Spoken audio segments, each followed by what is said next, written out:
Hello guys, welcome back to my channel and new another blog. আজকের ব্লগটা একটু অন্যরকম হতে চলেছে আর খুবই স্পেশাল একটা ব্লগ। এই ব্লগটা যদি পুরো না দেখা খুবই মিস করবে।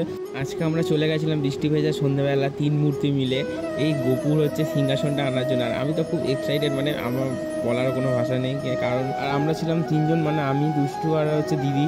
আর এটা অনেকদিন, মানে এই সিংহাসনটা অনেকদিন আগেই আমরা অর্ডার দিয়েছিলাম, তো কাকু আমাদের বানিয়ে রেখেছিল, ফোন করেছিল, তো আমরা একটু যেতে লেট করেছি। এটা এখানে অনেক দিন ধরেই বানানো ছিল, সেই জন্য বট গাছের ফল টল পড়ে আছে এর মধ্যে।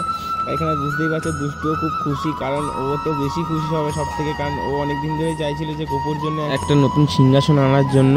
আর ও এই ডিজাইনটা কিন্তু ওই দিয়েছে, আর এই ডিজাইনটা অনেক সত্যি খুব সুন্দর বানিয়েছিল। এর আরও অনেক ডিজাইন দিয়েছিল, সেগুলো এখানে হয় না, তো এটা একটু মেপে দেখিয়ে দিচ্ছিল, কারণ দুষ্টু মাপ দিয়েছিল, তো মাপের থেকে একটু বড় হয়ে গেছিলো, তো সেই জন্য একটু দেখে নিল। আর এখানে আমাদের বিল করা কমপ্লিট হয়ে গেছিলো, আর এই দাদাগুলো আমাদের একটু হেল্প করছিল, কারণ এটা লাভিয়ে দিচ্ছিলো, যেটা কীরমভাবে সেট করতে হয় সেইভাবে দেখিয়ে দিয়েছিলো।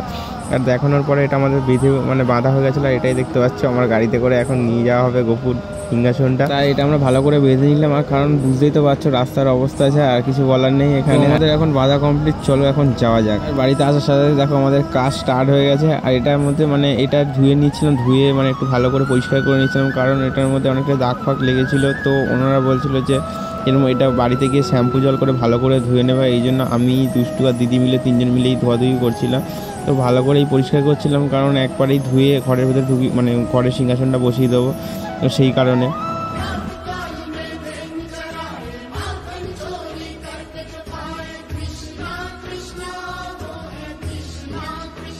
আর এখন তোমাদেরকে দেখো আমাদের লাড্ডু সোনাকে, এটা গোপু না, এটা লাড্ডু সোনা। কত সুন্দর হাসিটা দেখতে পাচ্ছ তোমরা, খুব কিউট না? থেকে ও বেশি খুশি হচ্ছিল, কারণ ওর জন্য নতুন সিংহাসন এসছে, ওই জন্যই। আর এত সুন্দর হাসছিল, বলার পরে মোটামুটি আমাদের ধোয়া কমপ্লিট হয়ে গেছিলো। এবার আমরা 2 জন মিলে এটাকে একটু ধরে এর ভেতরে যে জল ফলগুলো জমেছিল সেগুলোকে একটু বাইরে বের করে দিয়েছিলাম, কারণ এটা অনেক ভারী ছিল, বেশি চাকানোও যাচ্ছিল না।